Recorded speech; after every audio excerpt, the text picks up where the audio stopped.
আপনারা শুনছেন এর মধ্যে সারা দেশে গুপ্ত হত্যা হইতেছে, ছাত্ররা মারা যাইতেছে বেঘরে, কয়েকজন মারা গেছে, কেউ কেউ মার খেয়েছে, কেউ কেউ হত্যার হুমকি পাইছে।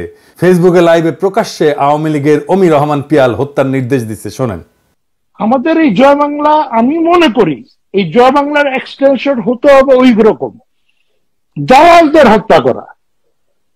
যে লোকগুলো আমাদের এই মেটিকুলাস প্ল্যান বলে একটা মানে কি বলে গেট ব্যাক বাংলাদেশ বইলা ইস্ট পাকিস্তানের দিকে ফেরত দিচ্ছে, মানে 54 বছর আগে নিয়ে যাচ্ছে, এদের বিরুদ্ধে লড়াই করতে হবে।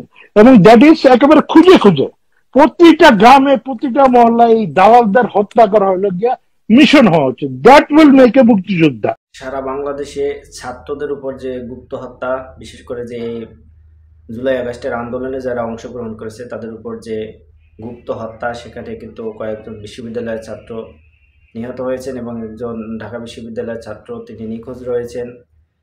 সেটি নিয়ে নানা মহলে এবং গোয়েন্দা তথ্য, বিভিন্ন তথ্য থেকে কিন্তু ভয়াবহ চিত্র উঠে এসেছে। এই গণহত্যা কারা চালাচ্ছে, গুপ্ত হত্যা কারা চালাচ্ছে, আজকের আলোচনা সেই বিষয় নিয়ে। পাকিস্তানের দিকে ফেরত দিচ্ছে, মানে 54 বছর আগে নিয়ে যাচ্ছে, এদের বিরুদ্ধে লড়াই করতে হবে। এবং দ্যাট ইজ একেবারে খুঁজে খুঁজে প্রতিটা গ্রামে প্রতিটা মহল্লায় এই দালালদের হত্যা করা হলো গিয়া মিশন হওয়া উচিত। দ্যাট উইল মেক এ মুক্তিযোদ্ধা। এবং এই মুক্তিযোদ্ধার প্রথম কলেমা হচ্ছে জয় বাংলা।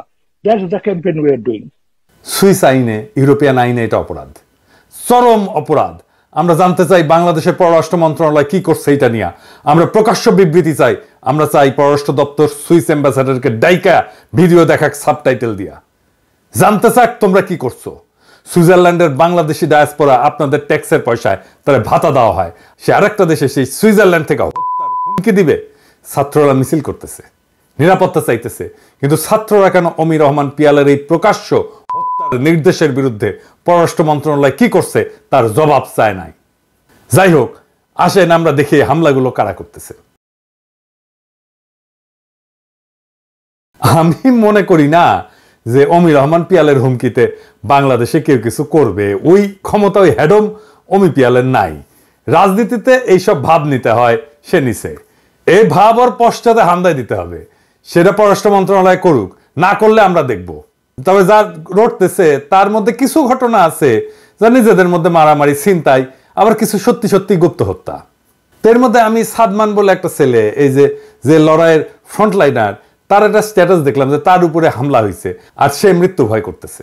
আমার যেহেতু তার সাথে যোগাযোগ আছে এবং ওই ছেলেটার ভিডিও আমি ইউজ করছি, কিন্তু ছেলেটাকে পুলিশ আর্মার্ড কার পেইন্ট দিয়া অকার্যকর করে দখল করে নেওয়া সেই যুবক। দেখেন,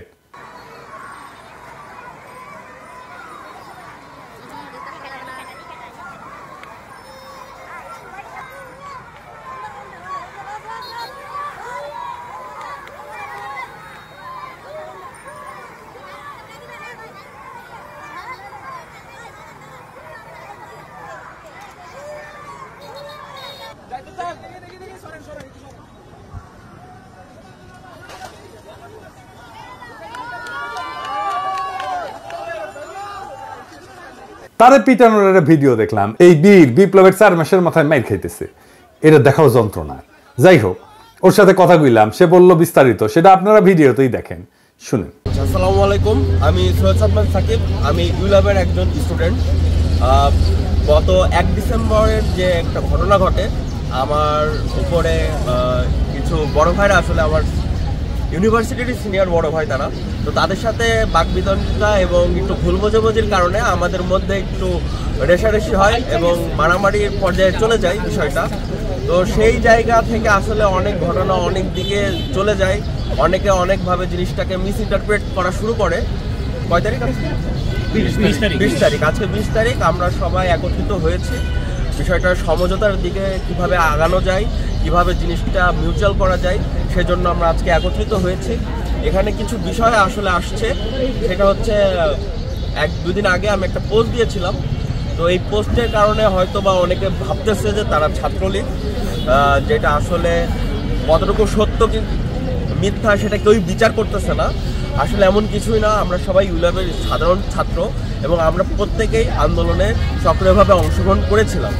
এবং হয়তোবা হইতে পারে যে এই ঘটনার প্রেক্ষিতে বাইরের অনেক থার্ড পার্টি বা হচ্ছে যারা আসলে ছাত্রলীগের সাথে জড়িত তারা এই ঘটনাটার সুবিধা নেওয়ার চেষ্টা করতেছে। তা আমি বলবো আপনারা এই ঘটনায় কান দিবেন না। এবং আরেকটা বিষয় যেটা যে যখন আসলে আমাদের মধ্যে ঝামেলাটা হয় সেখানে তাদের কাছে একটা ইনফরমেশন আসে, সেই ইনফরমেশনের ভিত্তিতে আসলে তারা আমার সাথে রাগারাগি করে বা মারপিটের পর্যায়ে যায়। তো এই বিষয়ে আমি একটু অনুরোধ করবো বড় ভাই যারা ছিলেন ওই ঘটনার সময়, আসলে চাঁদাবাজির বিষয়টা একটা এলিগেশন আসে সাধারণ শিক্ষার্থীদের কাছে যে হচ্ছে যে একটা চাঁদাবাজের একটা এলিগেশন আসে, কিন্তু এটা আসলে যাচাই করে দেখা হয়েছে এটা আসলে কোনো ভিত্তিহীন, এটার কোনো ইয়া নাই, এটার সাথে কোনো সম্পৃক্ততা নাই। আমাদের শ্রদ্ধেয় বড় ভাই যে তারেক মনোয়ার ভাই, উনি সদস্য সচিব মোহাম্মদপুর থানা নাগরিক কমিটি, তো ভাইয়া নিজে থেকে আসলে বিষয়টা সমাধান নিজে দাঁড়িয়ে থেকে বিষয়টা সমাধান করে দিয়েছে। এখন থেকে আমরা যেটাই বলবো আমরা সবাই আসলে ইউলেবিয়ান, আমাদের মধ্যে কোনো ভেদাভেদ নাই। ভাই নিজে থেকে বিষয়টা আসলে প্রবলেমটা পুরো সলভ করে দিয়েছে। সবাইকে ধন্যবাদ। তার মানে পুরোটাই ভুল বোঝাবুঝি, দুই পক্ষে আন্দোলনের শক্তি। এখন যারা মারছে তাদেরকে বলি মারপিট পর্যন্ত যায় কেন ভাই? এখন বলতেছো যে চান্দার অভিযোগ সত্য না, তাহলে মারতে গেলা কেন? সত্য মিথ্যা যাচাই না করে কাজ করবা না, কেউ না কোথাও না। এরপরে কিন্তু মাপ চাইয়া পার পাবে না, নিজেরা মিউচুয়াল করে নিতে পারো, কিন্তু মাপ চাইয়া পার পাবে না।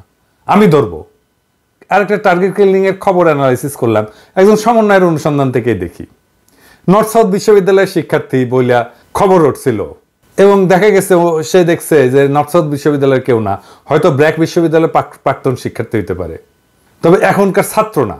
এই সমস্ত জিনিসগুলো আরো নিশ্চিত হয়ে ঘটনার গভীরে যে দেখা দরকার যে আসলে কি ঘটতেছে। আবার বলতেছে 3 দিন আগের এআইইউবি শিক্ষার্থী ঘটনায় টার্গেট কিলিং এর শিকার বলে ছড়ানো হয়েছে। পুলিশ ইতিমধ্যেই হত্যাকারীকে আইনের আওতায় নিয়ে আসছে। পুলিশের বক্তব্য অনুযায়ী হামলাকারীর বিরুদ্ধে ছিনতাইয়ের 9টি মামলা করা আছে। সুতরাং হামলাকারী ছিনতাই রিলেটেড কারণে এই ঘটনা ঘটাইছে বলে অনুমান করা যায়। তৃতীয় ঘটনা নিশ্চয়ই ইউনিভার্সিটির শিক্ষার্থী।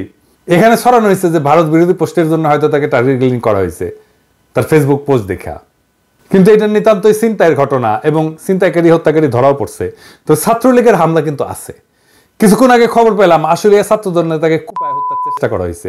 টার্গেট কিলিং বা গুপ্ত হত্যা হচ্ছে বলে আমি মনে করি। আওয়ামী লীগের ইতিহাস তাই বলে, তারা সব সময় ইতিহাসে করে আসছে। আওয়ামী লীগের খুন, জখম, হত্যার, সন্ত্রাসের সক্ষমতা আছে, তাদের সেই ক্যাডার বাহিনী আছে, অস্ত্র আছে এবং তাদের সেই নির্মমতা আছে, সেই বর্বরতা আছে। এটারে ছোট কইরা দেখবেন না, সে আগেও এটা করছে। তবে আরো কয়েকদিন লাগবে এটার প্যাটার্ন বুঝতে। খুব সম্ভাবনা আছে আওয়ামী লীগ অর্থাৎ তার গণসংগঠনগুলা, police, Ansar, Chhatra League, BJP, NSI, আর্মির মধ্যে থাকা তাদের লোকজন এবং ইন্ডিয়ান নানা ধরনের এজেন্টরা এই অপারেশন চালাচ্ছে বলে আমি মনে করি। আওয়ামী লীগ কিভাবে প্রতিহিংসা নেয় তার একটা ঘটনা আপনাদেরকে বলি। 1974-এর দুর্ভিক্ষে বাসন্তীর একটা আইকনিক জাল পড়া ছবি ছাপা হয় ইত্তেফাকে। সেরা জালটা গায়ে জড়ায় কলার থোর সংগ্রহ করতেছে অনাহারী বাসন্তী, তার পাশে দুর্গতি নামের ছিন্ন জাল পড়া বাসন্তীর বোন। ইত্তেফাকে ছাপা হওয়ার পরে সারা দুনিয়া চমকায় যায়। এটাই মুজিব শাসনের পতন নিশ্চিত করে। এই ছবিটা গায়েব করে দেওয়া হয়েছিল। আমি মূল ছবিটা খুঁজে বের করে রেস্টোর করে স্বাধীনতোত্তর বাংলাদেশ বই যুক্ত করছি। এই ছবির চিত্রগ্রাহক আফতাব আহমেদকে শেখ মুজিব হত্যার পটভূমি তৈরি করে দায় অভিযুক্ত করে আওয়ামী লীগ। এই ছবির চিত্রগ্রাহক আফতাব আহমেদ, তার পরিণতি কি হয়েছিল জানেন? 2013 সালে নিজ বাসায় রহস্যজনকভাবে খুন হয়, বলা হয় ডাকাতি। বাসায় একাই থাকতেন। এটা কি খুব স্বাভাবিক ঘটনা বলে মনে হয়? সব খুনেরই মোটিভ থাকে। এই খুনের মোটিভ প্রতিহিংসা। আওয়ামী লীগ প্রতিহিংসা পরায়ণ একটা দল। এইটা শুধু আমার কথা না, মুরব্বী মির্জা ফখরুলেরও কথা। শেখ মুজিবের উৎখাতে যারা জড়িত ছিল তাদের সন্তানদের পর্যন্ত হত্যা করছে। আফসানার ঘটনা আমি একটা এপিসোড করছি। এটাই হাসিনা চালায় যাবে। হাসিনার পলায়নের প্রতিশোধ হাসিনার দলের গুন্ডারা নিবে। অনেকেই মনে করে একটা বেটার আওয়ামী লীগ তৈরি হলে খারাপ না, হয়তো সোহেল তাজগিরি একটা বেটার আওয়ামী লীগ তৈরি হবে। আপনারা আমার বই পড়েন নাই? হাসিনা ছাড়া কেউ আওয়ামী লীগ করতে চাইলে আওয়ামী লীগের গুন্ডারা এটা হইতে দেবে না, পিটায় ঠান্ডা করে দেবে নিজের দলের লোকদেরই। আর আওয়ামী লীগ তো প্রকাশ্যে দাপটের সাথে ঘুরে বেড়াইতেছে। এই যে দেখেন হেলমেট মাথায় হাতে থাকা এই সন্ত্রাসীর হাতে একাধিক ছাত্র খুন হয়েছে। এর নাম গোলাম সাদমান জনি, যুগ্ম সাধারণ সম্পাদক চট্টগ্রাম মহানগর ছাত্রলীগ।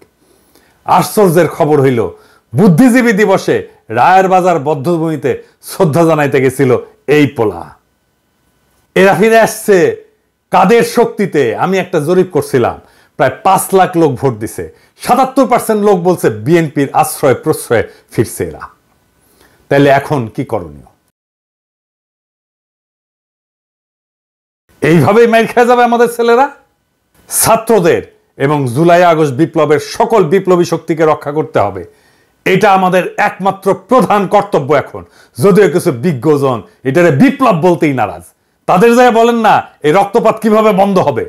আমরা নাকি অরাজকতা করি, বিশেষ করে আমার নামে কি বিপুল ঘৃণা চড়ানো হয়েছে দিনের পর দিন, কতদিন ধরে দেখছেন তো। আমি নাকি অরাজকতা করতেছি, আমার নাম দিছে এনার্কি ভট্টাচার্য, চিন্তা করেন। নাম হয়ে গেল আমি নাকি মব উস্কাইতেছি, বিপ্লবী জনতা হয়ে গেল মব। ক্ষমতা পেয়ে গেছে তো মাদারবোর্ড সুশীলদের এখন বিপ্লবী জনতার দরকার নাই, তারা এখন নিছকই মব। এই বাঙ্গু সুশীলদের মাইর না দিলে এটা সোজা হয় না। 3টা জিনিস কাজ করে এদের জন্য, মাইর, 3rd ডিগ্রি মাইর একেবারে, গাইল অথবা সারদা একাডেমির ঘোড়া দিয়া গোয়া মারাবেন, ঠিক হয়ে যাবে এগুলা। এই যে এটারে বিপ্লব বললো না, সেই জন্যই এই বিপ্লবটাকে বিপ্লব বলে গঠন করা গেল না কিছু মাদারবোর্ডের জন্য। যে কোনো বিপ্লবের পরে পুলিশ, আর্মি বা মিলিশিয়া তৈরি হয় বিপ্লবী শক্তিকে দিয়া। এমনকি শেখ মুজিব করছে, শেখ মুজিব রক্ষী বাহিনী তৈরি করছে, মিলিশিয়া বাহিনী তৈরি করছে মুজিব বাহিনী দিয়া। আমি 21শে আগস্ট ছাত্রদের দিয়ে মিলিশিয়া তৈরি করতে লিখছিলাম, বলছিলাম যেই পুলিশ চলে গেছে এদের ফেরায় আনার কোনোই দরকার ছিল না। পাড়ায় মহল্লায় 18 থেকে 28 বছর বয়সীদের দিয়া আইন শৃঙ্খলা রক্ষা কমিটি বানাইতে হইতো, তারাই আইন শৃঙ্খলা রক্ষা করত। এদের পর্যায়ক্রমে প্রশিক্ষণ দিয়া পুলিশে আত্মীকরণ করতে হতো। এখনো এটা করা সম্ভব। আমি বলছিলাম এই দুর্নীতিগ্রস্ত, ট্রিগার হ্যাপি, রক্তপিপাসু পুলিশ বাহিনী আগামীর বাংলাদেশের কোনো কাজেই আসবে না। এই পুলিশ বাহিনীকে ফিরে আনা হয়েছে। বিপ্লবী ছাত্রদের হাতে অস্ত্র দিয়ে মিলিশিয়া বানাইলে আজকে বেঘরে মরতে হইতো না। আমি বলছিলাম পাড়ায় পাড়ায় কমিটি করে ফেলতে, বিপ্লবের পর পর কেউ করে নাই। ছাত্ররা বলছে এটার মধ্যে নাকি ছাত্রদল, ছাত্র শিবির ঢুকে যাবে।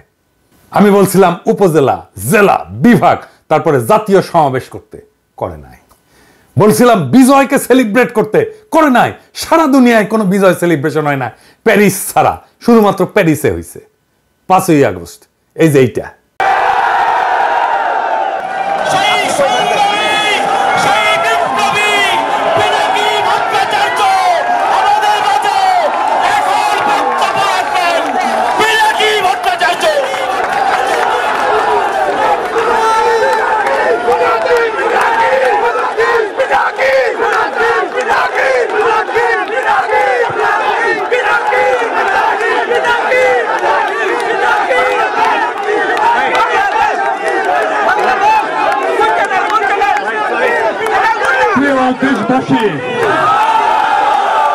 বলছিলাম ছাত্র সংসদ নির্বাচন করে ফেলতে, করে নাই।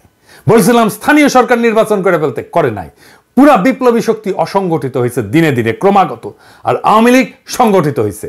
এই গুপ্ত হত্যা চালাবে আওয়ামী লীগ, বিপ্লবী শক্তিকে টেরোরাইজ করতে, নিশ্চিহ্ন করতে, মাঠ থেকে সরাই দিতে। রাজনীতি কোনো সুশীল কাজ না, লড়াইয়ে রক্ত দিতে হয়, বিজয় রক্ত দিয়ে রক্ষা করতে হয়। এই প্রসঙ্গে একটা গল্প বলি, আমার নিজের গল্প। মেডিকেল কলেজে 1st ইয়ারের ছাত্র, কমিউনিস্ট পার্টিতে জয়েন করছি। কমিউনিস্ট পার্টির যেটা প্রথম ধাপ, ওইটা বলে হচ্ছে গ্রুপ মেম্বার। তো সেই ধাপে আসি, গ্রুপ মেম্বারদের ট্রেনিং দেওয়া হয়, নানা পড়াশোনা করানো হয়, নানা বিষয়ে পার্টি কালচার ট্রেনিং দেওয়া হয়। এর মধ্যে পড়ানো হইতেছে পার্টির ইতিহাস, সংগ্রামের ইতিহাস, পড়ানো হলো ইলামৈত্রের ইতিহাস, নাচলের ইলামৈত্র। সাঁওতাল বিদ্রোহ করছিল, কিভাবে লড়াই করলো, কিভাবে নির্যাতিত হলো, সেই নির্যাতনের মর্মস্পর্শী ঘটনা বলা হইতেছে, যে ইলামৈত্রের যৌনাঙ্গের মধ্যে গরম ঢুকায় দেওয়া হয়েছিল। এবং এই মর্মস্পর্শী বর্ণনা শোনার সময় গাছিরা উঠছে, মনে হয়েছে মাইরা ফেলি ওই দারোগারে। তো এই দারোগা কাজ করছিল, আমি জিজ্ঞেস করলাম ওই দারোগারে কেন খাইয়া দেওয়া হলো না? সবাই হারে করে উঠলো, বললো এই ধ্বংসাত্মক কথাবার্তা। আমি কইলাম যে এটাই রাজনীতি। যদি দারোগাকে খাইয়া দেওয়া হতো, আগামী 50 বছরে কেউ কমিউনিস্টদের বিরুদ্ধে মাথা তুলে তাকানোর সাহস করতো না। বিপ্লবের পরে যারা গান্ধী হইতে গেছিল, তারাই আজকের এই পরিণতির জন্য দায়ী। তাদেরকে ধরবেন, মিছিল করতেছেন তাদেরকে ধরেন। এখনো সময় আছে বিপ্লবীদের মিলিশিয়া করে তোলেন। একমাত্র এইভাবে প্রতি বিপ্লবী সন্ত্রাস রুখে দেওয়া সম্ভব। এই সরকারের কাছে নিরাপত্তা চাইেন না, সরকারকে বাধ্য করেন মিলিশিয়া বাহিনী তৈরি করতে ছাত্রদের দিয়া। বিপ্লব রক্ষা আর আক্রমণ ঠেকানোর আর কোনো রাস্তা নাই। প্রচুর উদ্বৃত্ত অস্ত্র থাকে, তাই দিয়ে মিলিশিয়া বানানো সম্ভব। যদি কেউ দায়িত্ব নিতে না চায়, আমারে দায়িত্ব দেন, অথরিটি দেন, 3 মাসে মিলিশিয়া বাহিনী বানায় দিয়ে আসবো বাংলাদেশে। সলিউশন দিয়ে দিলাম, সরকারকে বাধ্য করেন। এভাবে বিপ্লব শুধু না, বিপ্লবীদের জীবন রক্ষা পাবে। ইনকিলাব জিন্দাবাদ।